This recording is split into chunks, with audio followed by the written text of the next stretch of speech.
Latter-day Contemplation is a podcast hosted by two Latter-day Saints who have found great value in experiencing God through walking a path of contemplation.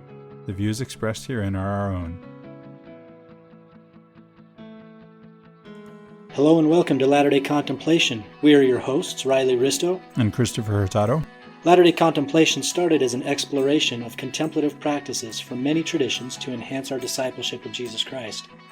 We are by no means experts in the topics we discuss, but what we have is an openness to questions, a hunger to discover truth wherever we can find it, and a desire to share in the transformative life of inner peace.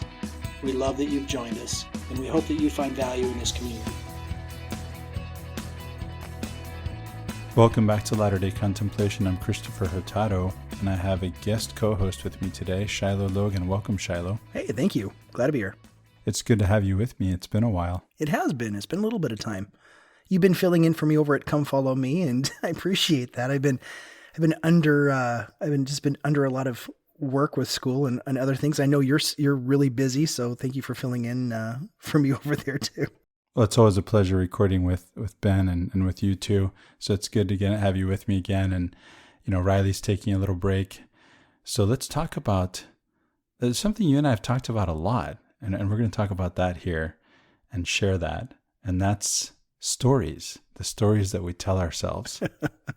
Yeah. Our identity, maybe even our religion. You know, there's so many stories that we tell ourselves. And since contemplation is about noticing, I thought we should talk about noticing when we're telling ourselves stories. Yeah. And we don't have to judge them right or wrong or anything. It's just noticing. Yeah. You know, to start off this conversation, it's like, what are stories? Yeah. The stories we tell ourselves. Like, what are stories? And one of the things I've talked about before is that we don't live in reality epistemically. We live in our stories about reality. You know, one of the ways, like, what does that even mean, though? And another way of expressing that is, I've said that, God, no nation has ever gone to war over God. Not one, not once. But nations have gone to war over and over and over again over their story about God. That's right. Right. Another example I've used about this to try to illustrate the point. Now, it's one of those controversial topics. It's kind of come and gone in the public spotlight, but it's a really fantastic story, so I keep on going back to it.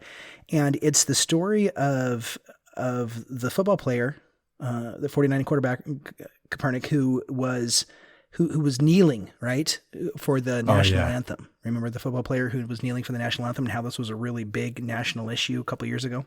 Yeah, I do. And this is really what spurred the whole Black Lives Matter movement. And everyone had an opinion about this. Even people who didn't even watch sports and he had no dog in the fight had an opinion about this.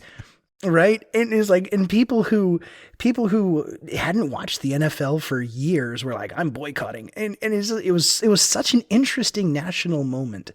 And I don't mean to get caught up in the meaning of this whole thing, but it serves as a really great story.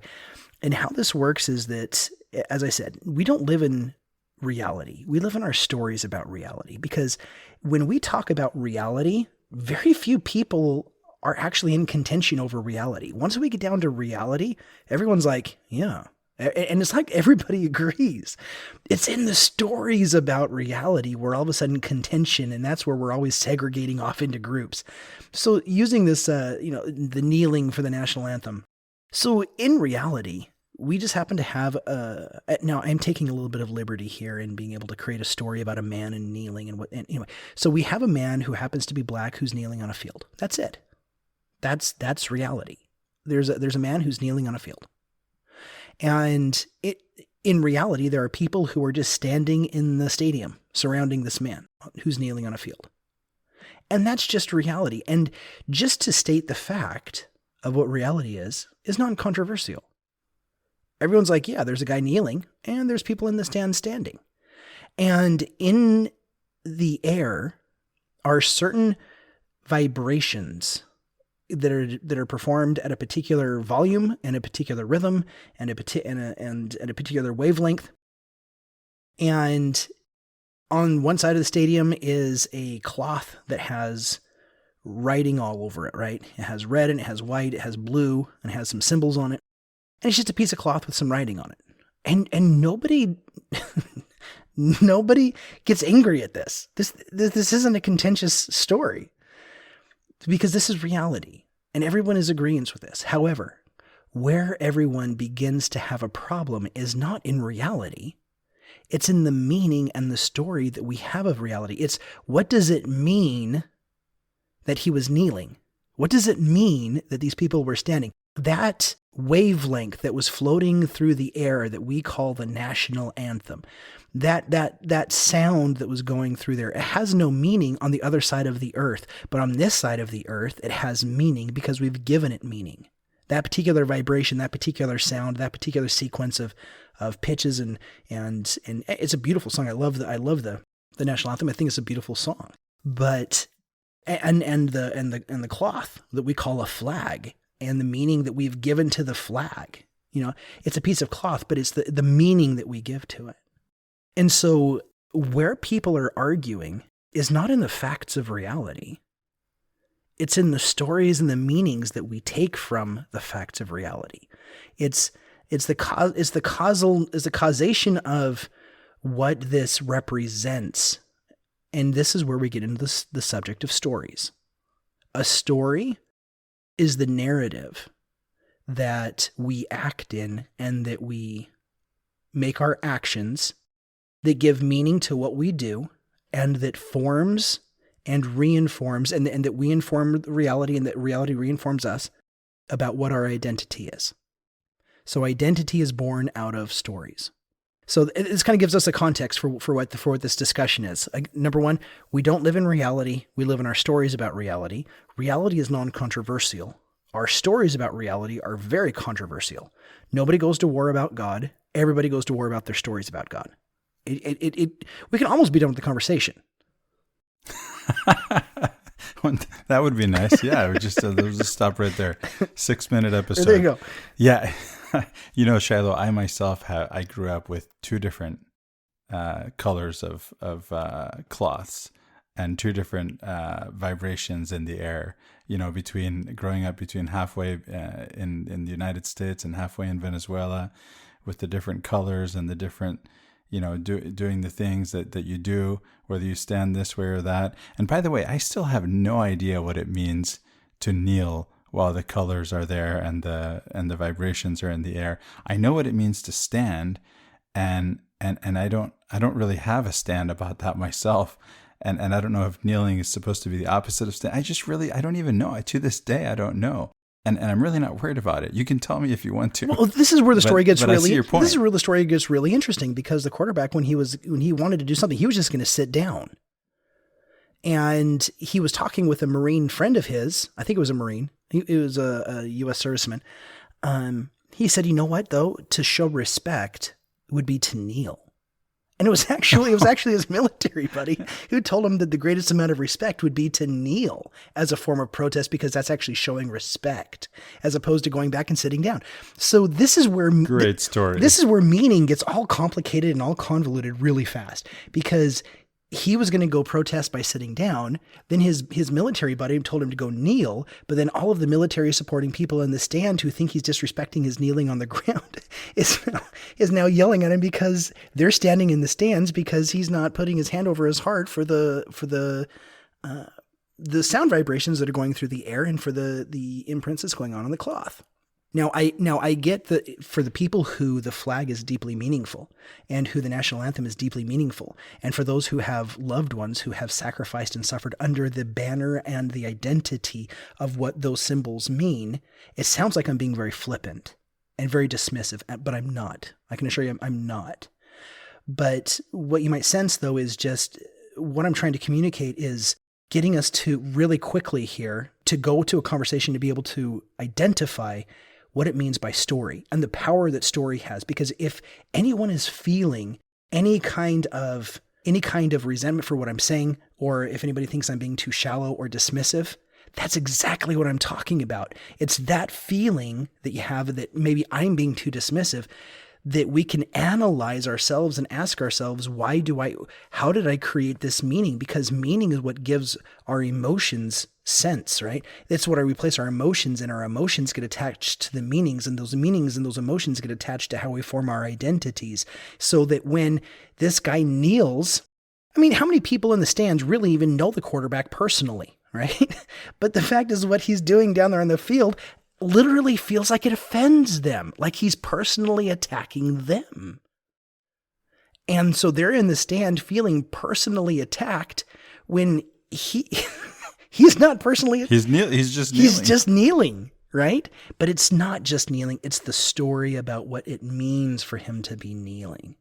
And then it gets convoluted, just like I said, because he thought he was being respectful when he was just going to go sit down, but his military friend told him to go kneel.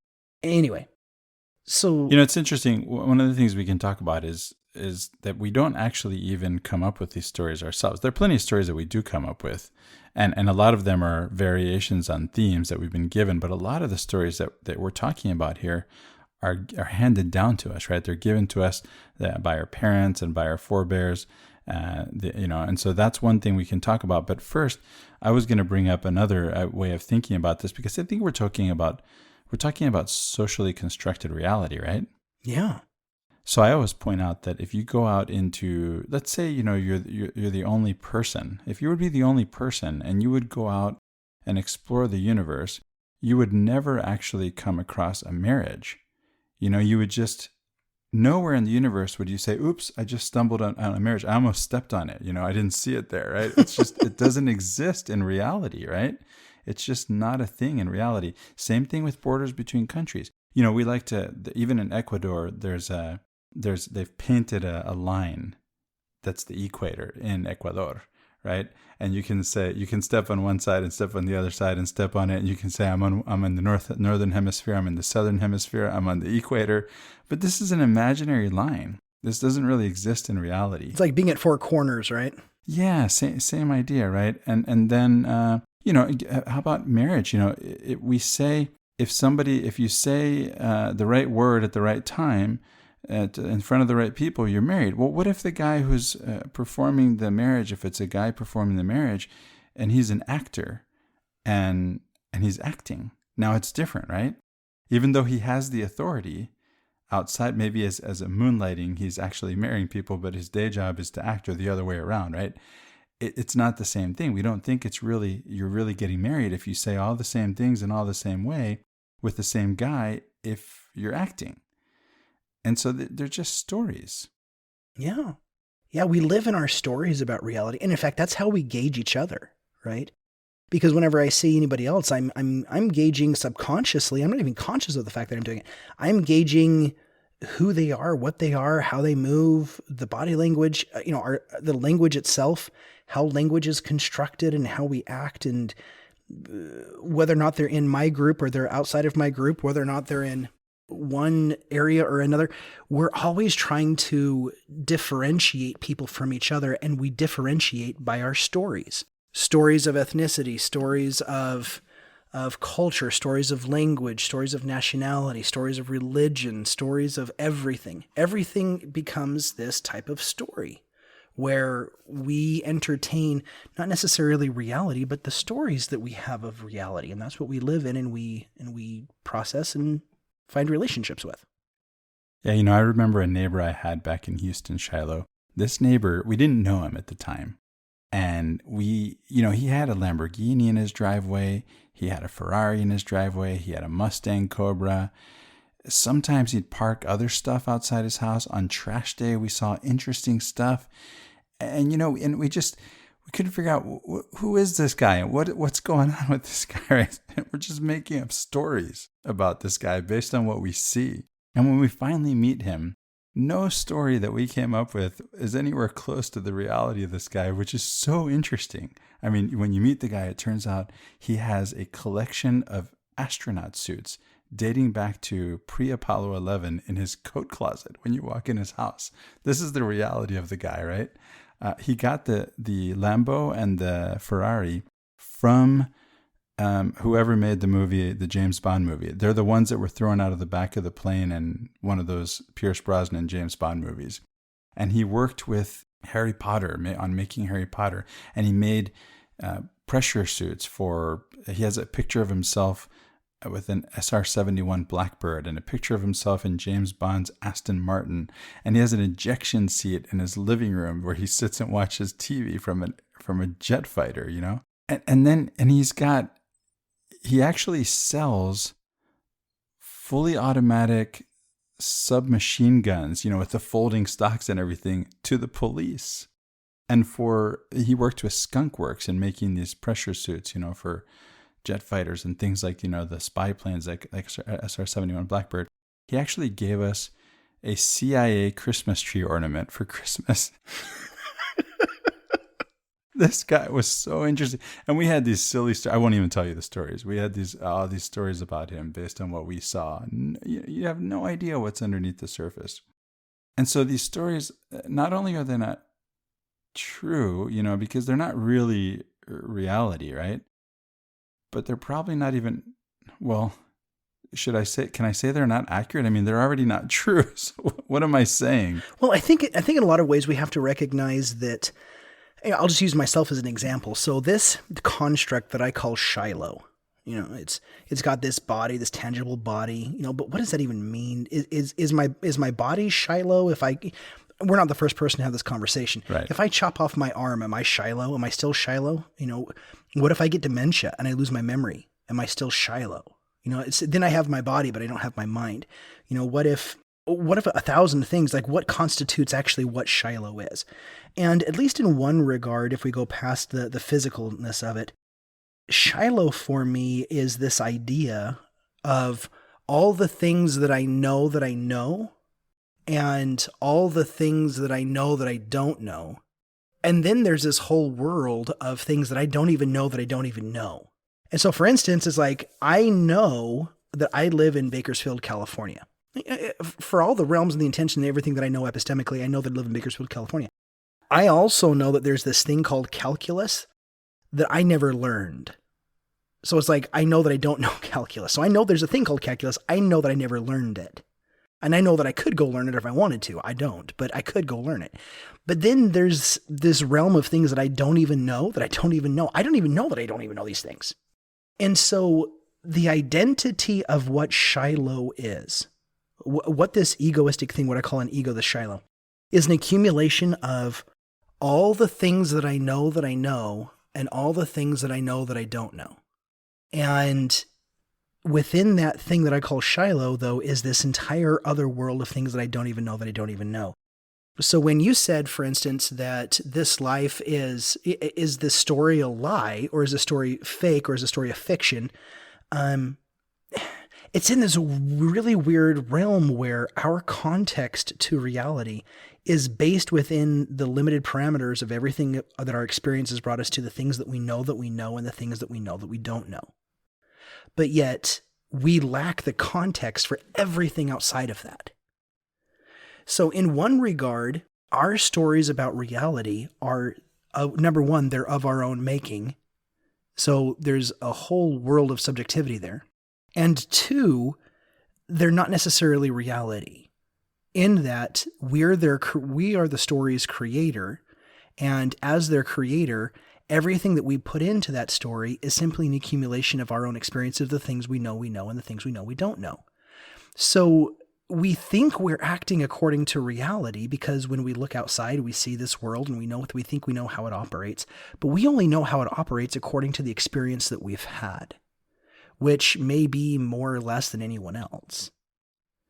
And so maybe we're the most experienced person on the planet, but still we're limited by the world and the infinite world of possibilities of things we don't even know. So even the most educated, aware, traveled, experienced person in the entire world, even their view, for as well-formed as it is still a story that's framed and projected and created by the ego.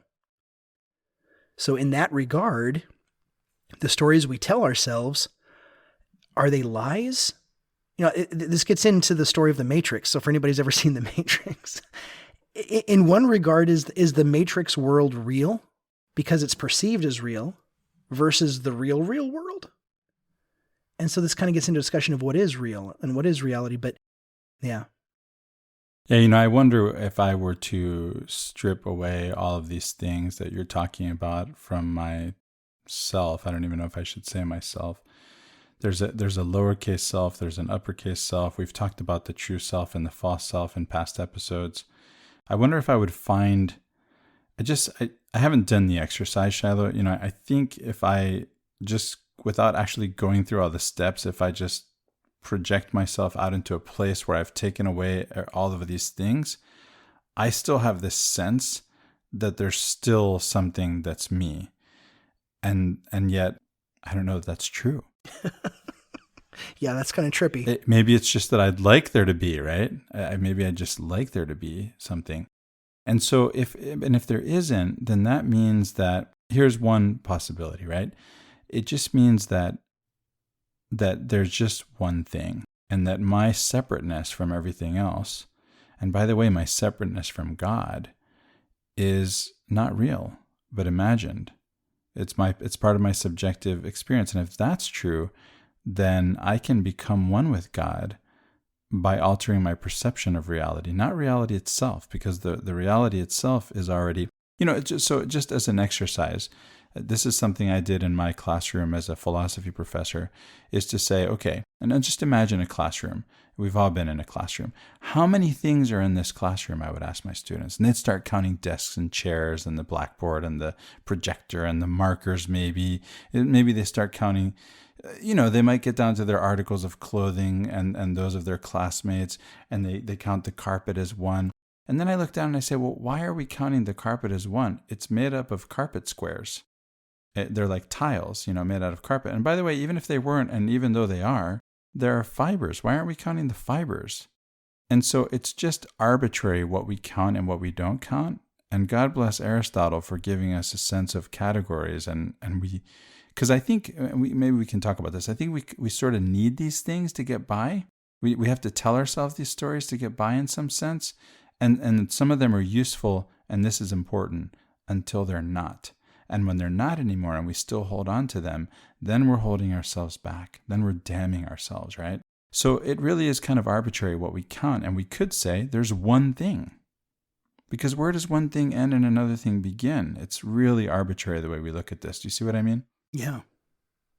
Yeah. In fact, over the weekend, so I have a fascination with the philosophy of evil, and people who know me know that I'm studying Satan in a Mormon context for my scholarship. But what I call Satan is my brother from another mother. But the book that my professor had told me to get is called The Problem of Evil. He says, hey, just start with this book, and it's edited by Mark Larimore, and it's actually really good. It's a compilation of a lot of original source documents. And so I was flipping through it over the weekend as my family and I were traveling up to Northern California.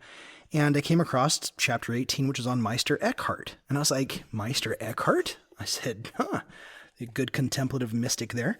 So I opened it up, and his chapter was on Blessed are the poor in spirit. I'm like, well, goodness, to have Meister Eckhart talking about the Beatitudes in a book on evil, I'm very intrigued. So I began to read, and it's very small, and he goes through, and just to kind of condense what he had to say was this really interesting thing about empty. He didn't say emptying, that wasn't his words, but I've talked about emptying before. So, we've done multiple episodes on the Beatitudes, right? And talking about what this emptying thing is here. But this is what the stories are. The stories are what give us our identities about what we mean to each other and about how these relationships work and what we think the expectations that we make of ourselves and of each other. And we create these things almost entirely subconsciously. But yet, repentance in the LDS Bible Dictionary says that it's beginning to see God anew, to see ourselves differently, and to see the world around us differently, which it completely puts the entire definition of repentance not into a metaphysical category, but an epistemic one, which means that we have to learn to see the world differently, which means it's not about reality changing. It's about our views about reality, or we can say our stories about reality. So I think we begin to go somewhere with this conversation because it's really abstract, right? And so the question is, what do we do with this, right? We're telling ourselves these stories. We're talking about what they are and what they mean, and how to notice them, right? And how to distinguish them. And now, what do I do with this as a contemplative? What do I do with this in my relationship with the divine? Right? Is that where we want to go with the conversation? Yeah. So, I was talking about Meister Eckhart a little bit, and what he brought up a lot of things, but of the things he talked about is he said that even when I have this concept that I want to have God in me, we haven't emptied far enough because we still have the I. It's the story of ourself. And, Meister Eckhart went so far as to say he was called a heretic for it. But he says we need to even empty the very idea of God.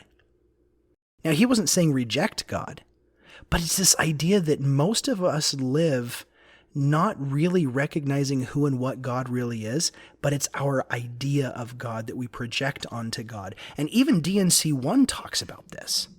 When we look at in the Doctrine and Covenants, I've always been fascinated that at the very beginning of the Doctrine and Covenants and in the preface, this very idea was brought up because it's in I think it's in section 16. I'm just looking here. They seek not the Lord to establish his righteousness, but every man walketh in his own way after the image of his own God. We might say this differently as saying that no one is seeking to know the Lord for the Lord's own sake and on his own terms, but rather we are trying to walk after our own stories and after a God made in the image of our own stories. Right, and you're opening us to the possibility of a different interpretation of that verse than what most people might have in mind, and it's really instructive. Yeah, because, it's the same thing that the ancient Israelites were doing, right? Because they come out of Egypt, they've had 400 years of being trained by the Egyptian gods, they know what the Egyptian gods are and do, they see the manifestations and the statues and everything of what their gods look like. And so when the Israelites go into the wilderness, they're led by a cloud by day and a pillar of fire by night. Now, we know symbolically that cloud, vapor, water is always symbolic of chaos. It's basically God saying, listen, I'm this thing that's undefined in front of you. You don't have a story about me. You can't even conceptualize what I am.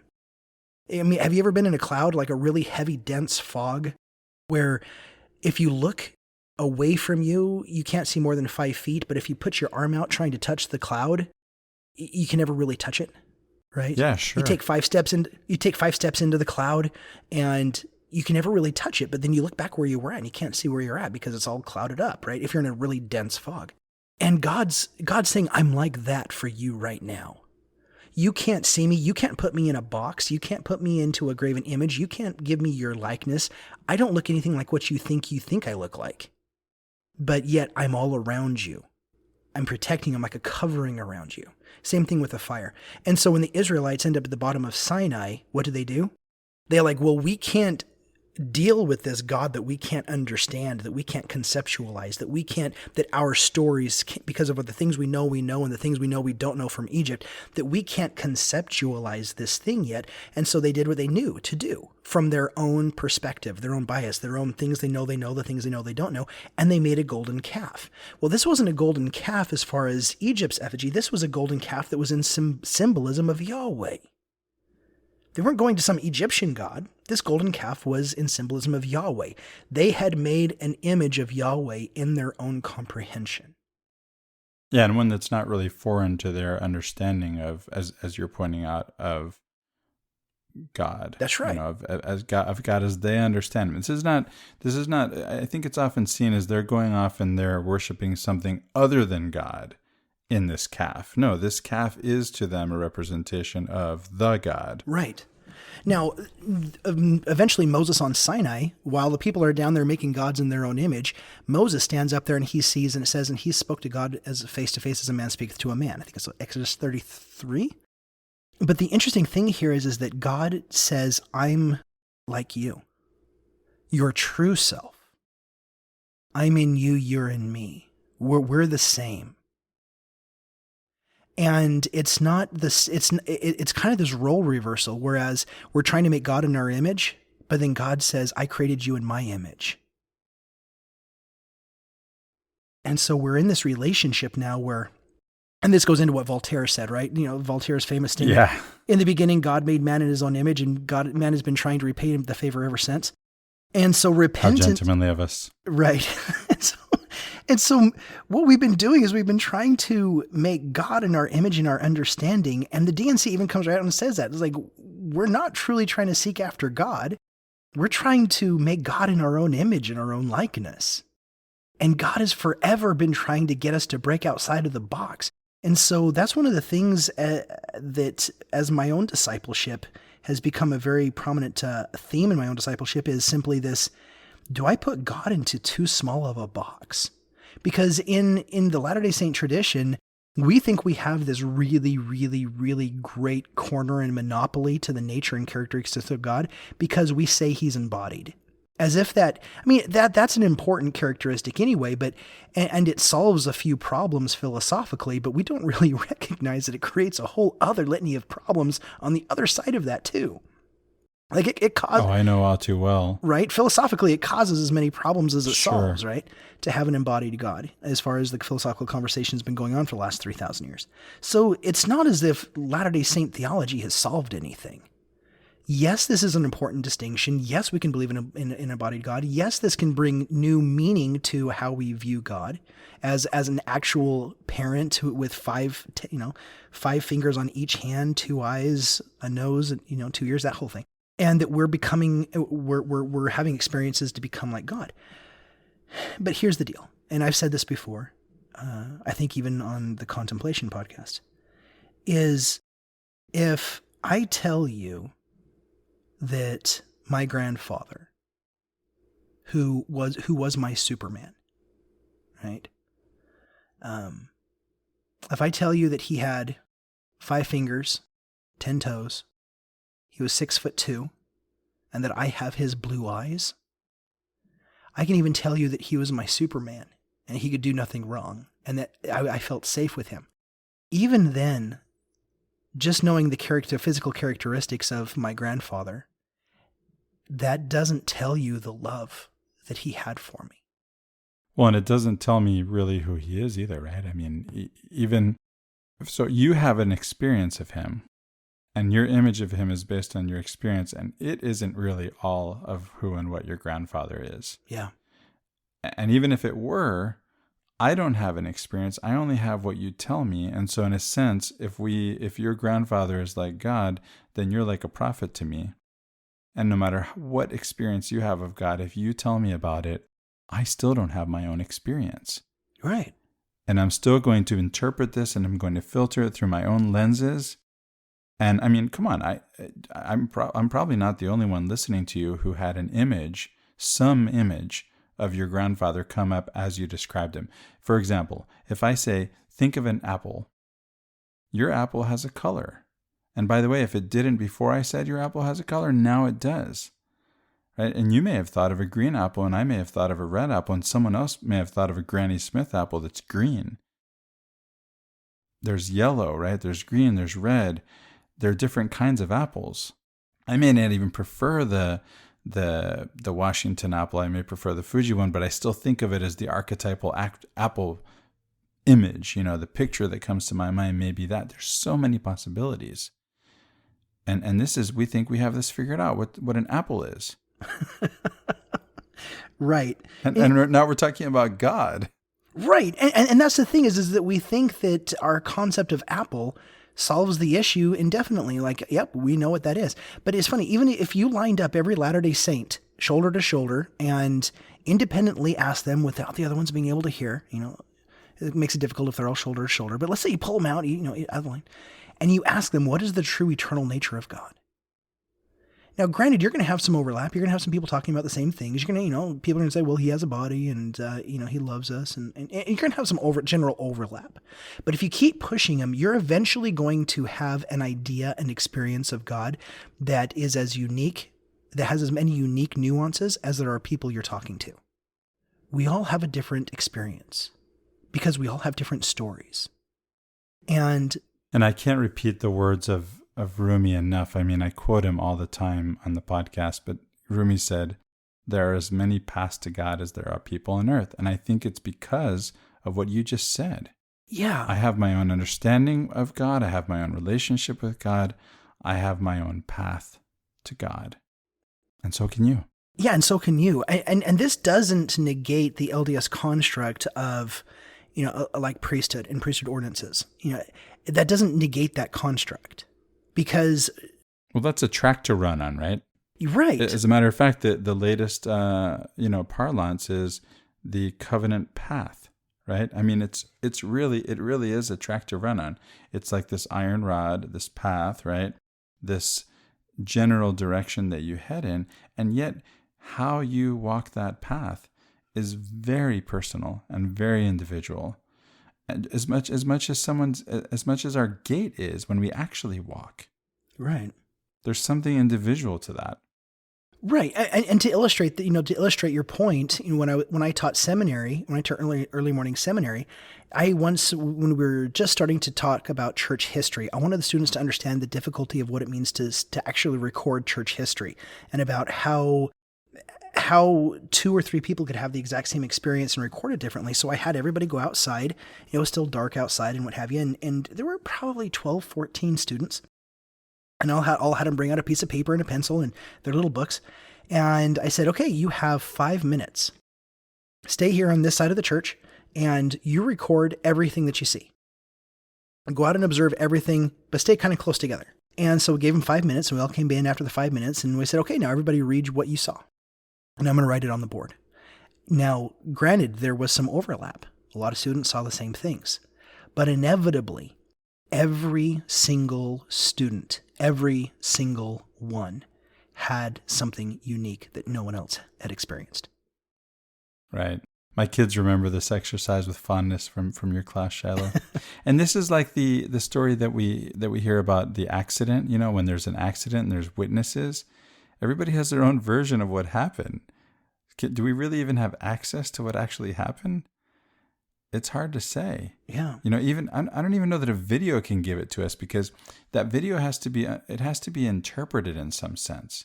Just the act of watching the video is an interpretation. And if you were then going to talk about it, okay, now I have the video, I've watched it, now let me tell you what happened. You're back into the same problem all over again.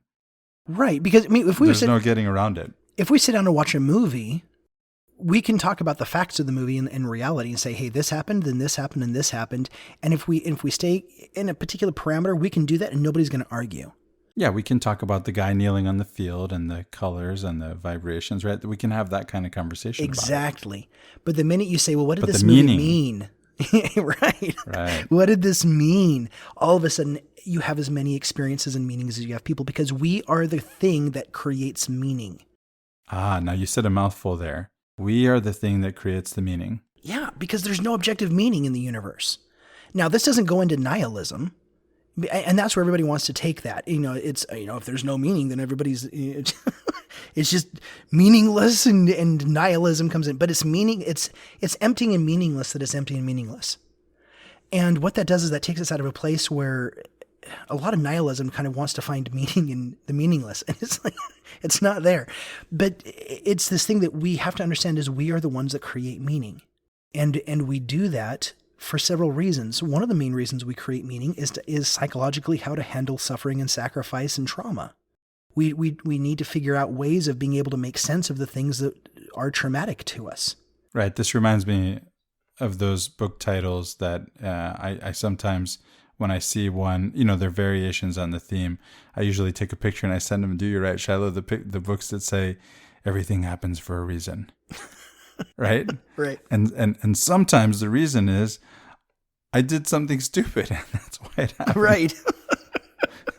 And I come up with a story about what that means and how that happened. And maybe it doesn't say I was stupid, right? That's not in my story. Right. We're always trying to find the reason why something happened, especially in our culture post the Enlightenment age. There's so many books that have been written. There's a lot of ink that's been spilled on post-Enlightenment age thinking about how we have to know what things mean now. The cause for everything, right? Yeah, so it's this causation conversation, right? Yeah. And these are some of the things that cement our strongest meanings. The more the trauma in our lives, the more meaning we have to create in order to make sense of the trauma. And so some of the deepest identities that we have are trauma informed. It usually goes back to something bad that happened in our lives that we deem as bad in our lives. Yeah, I'm reminded in this conversation of what is orthodoxy in Islam today, and that is this idea of, and when it comes to causation, of what we call in philosophy occasionalism, which is the idea that everything is actually caused by God. So that, we see that when the flame touches the paper, the two come together and the flame causes the paper to burn. But the Orthodox Muslim belief today is that no, it's God that causes the paper to burn. God is the one that's causing everything. And so, philosophically, I've had my differences with that idea, but I see in this conversation that there may be a usefulness to this way of thinking. We can at least try it on as a thought experiment, as a contemplative practice, maybe even, to think about this in these terms, so that we stop making up all these stories about causation, right? We can see everything as it's back to this idea of everything as one. In other words, here's another way to put it.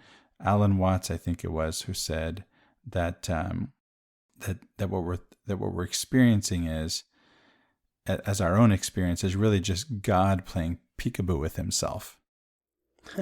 You get that? Yeah. I like that. Yeah, it's funny that you mentioned Alan Watts, because I just pulled up the story. You were the first person to tell me this from Alan Watts, but it's the story of the Chinese farmer. Oh, I love that story. And that's a great story on storytelling, isn't it? We should tell that story. It really is. So I got it pulled up here. It says, once upon a time, there was a Chinese farmer whose horse ran away. That evening, all of his neighbors came around to commiserate. They said, "We are so sorry to hear your horse has run away. This is most unfortunate." The farmer said, "Maybe." The next day, the horse came back, bringing 7 wild horses with it. And in the evening, everybody came back and said, "Oh, isn't it lucky? What a great turn of events. Now you have 8 horses." The farmer again said, "Maybe." The following day, his son tried to break one of the horses in, and while riding it, he was thrown off and he broke his leg. And the neighbors came along and said, "Oh dear, that's too bad." And the farmer responded, "Oh, maybe."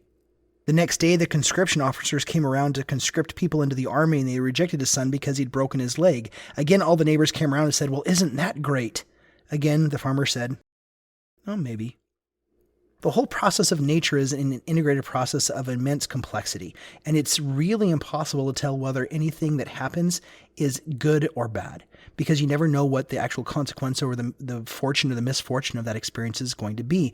And fortune and misfortune is in itself a story. It's based on it's the idea that we talked about this. Oh, I forgot what podcast we talked about it, about 2 hypothetical twins who've lived identical lives, both being convicted of a crime that they committed, and they go to the same prison, the same experience. One comes out of the prison experience thinking this was the best experience that could have ever happened to him, and he reforms his life. And the other one thinks this is the most horrible experience that's ever happened to him, and he goes a different way with his life, right? Well, and usually, ironically, ends up back in the same place, in the prison again. Right. Yeah. And so it's this concept that we create our meanings. We create the meaning that we live into. And I think the ultimate point here that I'm trying to make after all of these great stories is one that you were already making, Christopher, is stories are okay. They may be complete fictions based on who we are and the bias we have of the things we know and the things we know we don't know as per the experience we've had in our lives. But here's the thing. Stories are good in that they help us deal with our lives. And they are good only until they're not. And that's where we have to be able to recognize when it's just a notice, right? This is what contemplation is about. It's just noticing that we're in a story, that we're telling ourselves a story. And if it's working, if it's doing what it's supposed to do, great. And if not, then remember it's a story, right? And so your whole life can become like a meditation, wherein, when you're meditating, the idea is you're focusing on your breath, and if something else pops up, you just notice it. You don't judge it. You don't try to beat it back. "No, I'm meditating, darn it, stop thinking of other things, and you can do this, right? And give yourself a hard time, or you can just notice it, right? So we're not saying to make the story bad or wrong. We're not saying to reject it or accept it necessarily. The idea is just to notice it. Just notice it, and your whole life can become a meditation in this way. Yeah. And you can be free to use the story. You can be free to accept it, to reject it, to let it go. As long as it's useful, use it. When it's not useful anymore, let it go. Just remember, just notice it's a story. Yeah. I'll give you a couple of my own personal examples here with this. So as far as my own life history, growing up, my family moved around a lot, and my father was a bit of what I call a serial entrepreneur. He made and sometimes killed a lot of businesses. Some of them were successful, some of them weren't so successful. We moved around a lot. I moved around a lot as a kid. And so kind of out of necessity, a little bit out of personal belief, a lot of other reasons, I was homeschooled my whole life. And so I never actually went to school as a kid. Just moved from one place to another. So I was always homeschooled. I was an only child until I was 17. And then I have my only sister who was born. And so it was interesting, though, that my education suffered a lot growing up. I was very well versed in the things that I could be well versed in, but there were big gaps in my education that I felt very self-conscious about in keeping up with my peers. And so I developed early on in my life this dread and this kind of existential dread of always feeling like I had to catch up. Like I was always behind and I always had to catch up to something. Like there was an expectation of where I should be that I wasn't, that I had to catch up to. Well, somebody, maybe even everybody knew stuff you didn't know, right? Yeah, that my peers that there was something that my peers knew that I was supposed to know that I didn't know that I was supposed to catch up. So as they all graduated from high school and got there and got into college and was doing the college thing, I didn't have a high school diploma. I didn't even get a GED or I didn't take the SAT or the ACT. I went on my mission. I came back from my mission early. I was supposed to, quote, I'm doing air quotes right now. You can't see that. But I was supposed to be on a 2-year mission, but I was only out for about 2 months before I had to come back for surgery, and they wouldn't let me back on my mission. So that was a false expectation. Something I'd always wanted to be was a missionary, and then it couldn't go back there to that moment, right? And so then turning my life to a different path in a different way, then it's like the possibility of going on mission opened up again. And at this time, I'm like, you know what? My life is going a different direction. I knew it was going a different direction. And I moved out to Utah. And it wasn't until I got married and my wife graduated the semester after we were married. And my wife knew the whole school genre. She'd been going to school almost her whole life. I had never gone to school. And she goes, oh yeah, it's really easy for you to get into BYU. Here's how. And I'm like, what do you mean it's really easy? I don't have an SAT. I don't have an ACT. I don't have a high school diploma. I don't have a GED. I don't have any I was basically self-taught from the time I was 6th grade until I was out of my house. Now, I love to read. I taught myself a lot of stuff. And she's like, well, here, just do it this way. And so I did 30 credits of independent study. I had a 3.85 GPA. And then I applied to BYU using BYU's own independent study courses, and they accepted me as a full-time student and by this time I was like 23, maybe 24. And so I got into BYU without having a high school diploma, without having any of the normal regular things. Now, the story that I was living under is that I wasn't a real student. Have you ever heard of Imposter Syndrome?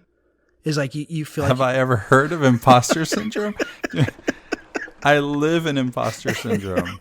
It's my whole life. It's this feeling. It's a story that you don't belong, that you haven't followed the conventional path, that you are not where you do not measure up and add up to where you are. And so you don't qualify to be where you are. Yeah, exactly. You're going to be found out, right? Yeah. And my story of getting into BYU is not that different from yours, by the way. I went from high school dropout to college professor. And I'm still, I sometimes I was just reading my kids the story of Frank Abagnale, Catch Me If You Can. Yeah. And I was trying to figure out if I'm any more legitimate of a professor than he is or was. Yeah. So, and that's all that is what is legitimate, what is not legitimate is just a story that's held collectively by other people that we have reference to, right? And so my entire time at BYU, I did very well at BYU, and I got good grades all the way through. And it was this revolutionary, transformative time of my life. But when I graduated from BYU, up and until the time that I actually had my diploma shipped to me, and even months afterwards, I had a story in my head that they're going to find out about me and they're going to take my diploma away. Isn't that weird? Right. Isn't that weird? No, not really. You're asking the wrong person, Shiloh. All right. I'll ask this rhetorically to everyone else listening. Yeah. This points to something else too. We share in these stories. We agree, I'll play along with your story if you play along with my story, right? And there are these stories, I actually I got referred to someone who was looking for someone to teach religion by someone who thought I was qualified to teach religion. And I am. And then again, it depends on, in this particular college, in this particular state, they insist that you have to have, the story is you have to have 18 credits of comparative religious studies, or of course a degree in religion, but at least those 18 credits of graduate studies in comparative religious studies to be able to teach religion. I don't have that. But, here I am hosting this podcast weekly where we take a comparative religious approach. I'm the guy who read 50 books on Buddhism last year and has read the Bhagavad Gita 6 times already this year, etc., right? And I have friends, I know people who graduate and never read a book again. But the story is, this is how it works, right? You have to have this particular story and this particular way of doing it. Otherwise, it doesn't count. Isn't that interesting? Yeah. See, it's again stories about how this works, right? And they're shared. Right? They're these social conventions and stories that are socially constructed reality. Look, it's the same thing. I was talking about marriages, borders between countries. How about President of the United States? We all agree that Biden is president of the United States. Well, maybe not. We don't all agree. But here's the thing: if you don't agree, you can still be quote unquote. Yeah, you can still be wrong, right? Because, and by the way, if you try to get too close to him, and the story is he's the president, and you can't get too close to him, they will arrest you no matter what you believe, right? So, but there's no such thing as president of the United States, and there's no such thing as money. You can't find money anywhere, not unless we make up a story that there's money. There's salt, there's gold, there's trees that we could make into green paper with some ink and other things, right? But there's no such thing as money. That's something that we agree on, that we made up. Yeah. And there's a conversation there of even saying, well, yeah, the salt, the physical, tangible thing exists. But even the language of the sound word meaning salt, what that means, those 4 letters about what that means, that even has a story attached to it too, right? That's right. Yeah. Because even language... Yeah, when I say salt, I'm just thinking of the guy kneeling on the field. Right. That's it. And that's why I didn't want to get too complicated when we were having that initial discussion, but language itself is a story. And so it's like even the medium and the mode that we're using to communicate our ideas in itself is story. We can't get away from this. And so just like my story of being an imposter, of always being behind, I've had to resolve that. I just found out today that I am officially getting into I'm going to be, as of the next couple of weeks, I will be officially a PhD student. And I've come Congratulations. Thank you. I've come a very long way in that imposter syndrome, right? I don't feel that anymore. That's not the story that I live, but I've had to work really hard on that. Now, it was never... Well, I remember when it was because of the imposter syndrome or because of what you thought you didn't know that you thought you needed to go for a PhD. And then you had an awakening, right? You had an experience of understanding and realizing that was a story, and you decided not to go for it. And then on the other side of that, you chose, which is different, right? It's not, you didn't have to do this because you had this feeling of lacking something, right? You just chose it and now you're doing it. It's a completely different experience, right? Yeah, that's a really great point. I probably would have completely forgotten about that. Yeah, because I'd gotten on the course at some point to start master's work and to work my way to a PhD, but I started to recognize myself. I was still living in the story of the imposter syndrome and of needing to catch up.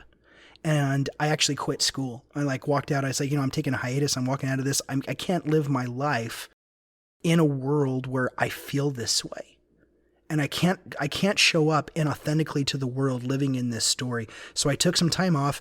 I ended up starting a business. I had a pest control business for a while, and I was successful at it. And it was a thing. And I was going to build it and grow it up really big.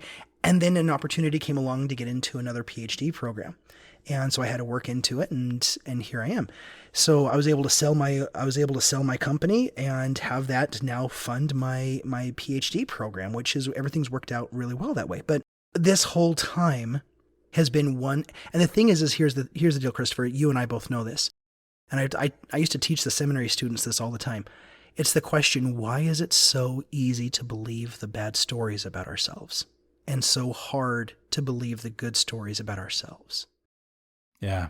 And it's funny, Well, I know why. Actually, this is really relevant to our conversation. Hey, you're the one studying Satan and, well, let's see, Satan, the devil, the serpent, and all these other things that have been conflated, right? It's Satan. It's the accuser, right? Where is that accuser? It's right here. It's in me. And it's the one telling me that, nope, that good story is not the true one. It's the bad one. Yeah. That's the true one, right? It's the one telling me, no, you're not worthy. No, you're not qualified. You're an imposter, right? That's the accuser. Yeah. We took the accuser narrative of how we originally identified that voice of accusation within us, and we projected that out, and that's how, largely how we created the external construct and the embodiment of Satan.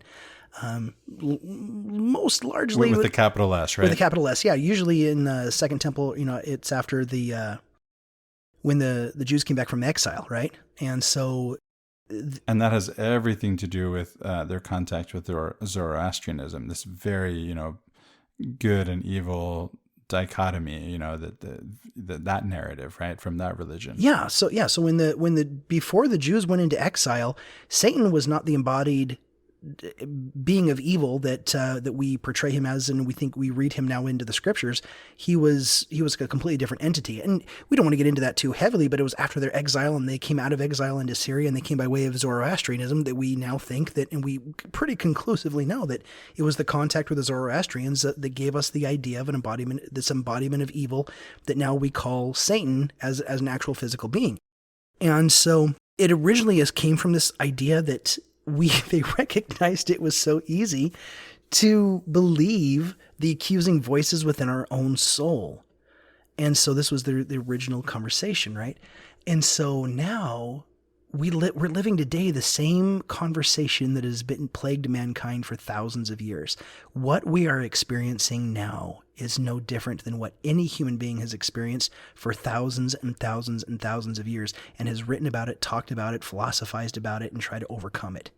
So that brings me some comfort in that all of this negative self-talk and all the stories, the bad stories, that really helps me recognize and be able to let go of stupid, bad stories in my life when I realize this is what humanity's been doing forever. And if they've been doing this forever, guess what? I get to do it too. I get to abandon all of the bad stories about myself. I get to take the story and I get to use it so long as it's working. And until it stops working, then I abandon it. That's where I'm at in my life, of like getting rid of bad stories. You find a bad story in your life that's not working for you, just let go of it. Yeah, the Matrix comes to mind again. It's you're talking about an experience of starting to see the ones and the zeros for those who have seen the movie, right? And to be able to just take the bullet that's coming at you and just kind of look at it and turn your head sideways and go, huh? Oh, that's interesting. And then they all just drop, right? Yeah. It's just recognizing it's all stories. It's all stories, and it's okay that it's all stories. It's okay that it's all stories. Yeah. I had to go through years and years and years and years of being able to be able to make that statement and make it meaningful. Saying it's okay that it's all stories, because I was like, dang it, no, I don't want it to just be all stories. I want to find objective truth. I want to find objective, factual truth, right? And it's out there, right? There's a pile of white stuff. There's a guy kneeling on a field. That's there, right? Right. It's funny because I actually shared there was an elders quorum meeting I went to when I was traveling and I was visiting Utah and over the summer, and there was this lesson on the talk infuriating unfairness, and I shared the Chinese farmer story. And after I shared the story, here's what I got. This is the reaction I got. Well, but there really are things that really are infuriatingly unfair. And I didn't have the wherewithal to say, maybe. I just sighed and shook my head and fell silent. I should have said maybe. There really are. It is so hard to initially come to that point because when we are, if anyone's feeling that pushback of like, no, there's really things that have meaning, like objective meaning, these things are absolutely meaningful. It's that typically means that there's been a lot of trauma in our lives, because I've experienced that. There are things that I'm like, no, that was objectively meaningful.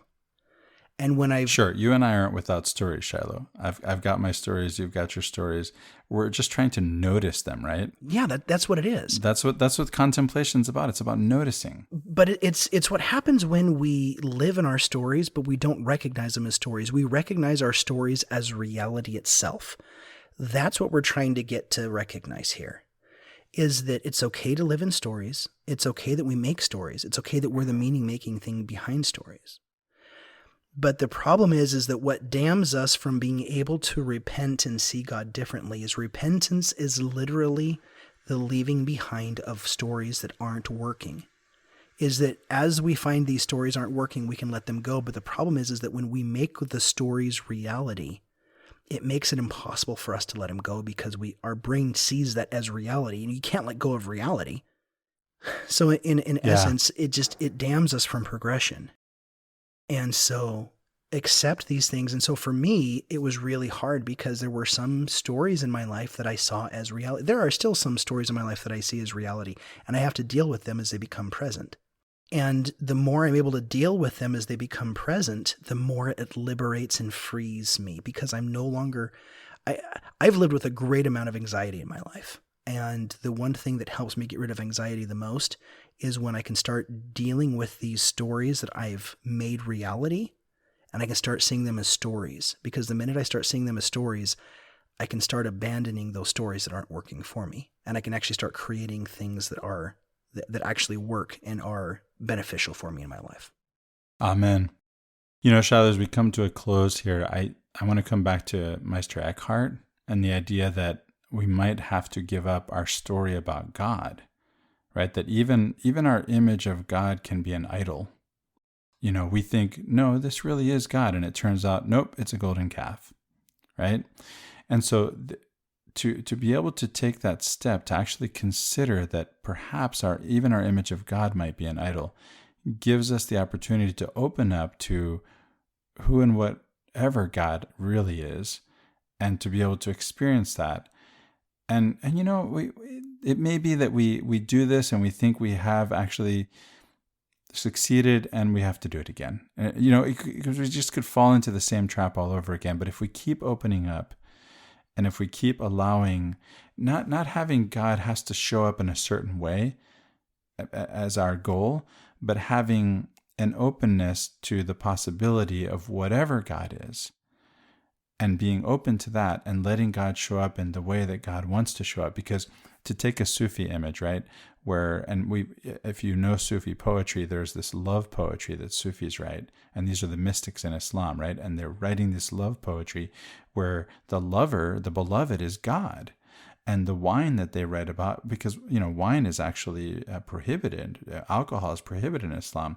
They're talking about being intoxicated in an experience of God and in love of God. And so to take that image, if you can imagine yourself, whether you are a man or a woman, in this relationship, you are in the archetypal female passive position of waiting for God to show up and being open to God showing up and coming and let me just say, taking you. Is there anything you would like to say in closing, Shiloh? Yeah, you know, you mentioned Meister Eckhart again, and just to clarify, because I think in a lot of times whenever we bring up that quote from Meister Eckhart to let go our very idea of God, I think sometimes that carries a connotation with it that we mean we need to disbelieve in God, or that we need to let go of either actively disbelieve in God or to not believe at all. And that's not what he's getting at all. In fact, he was widely misunderstood in his own day because of that.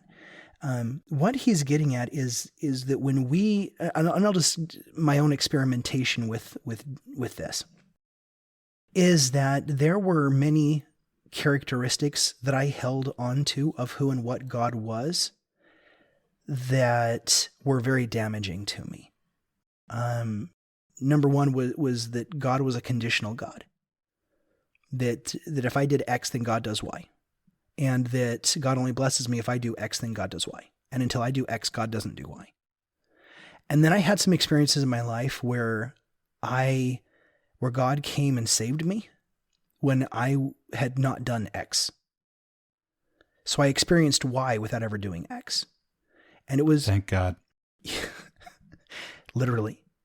And it was in that moment when I recognized grace.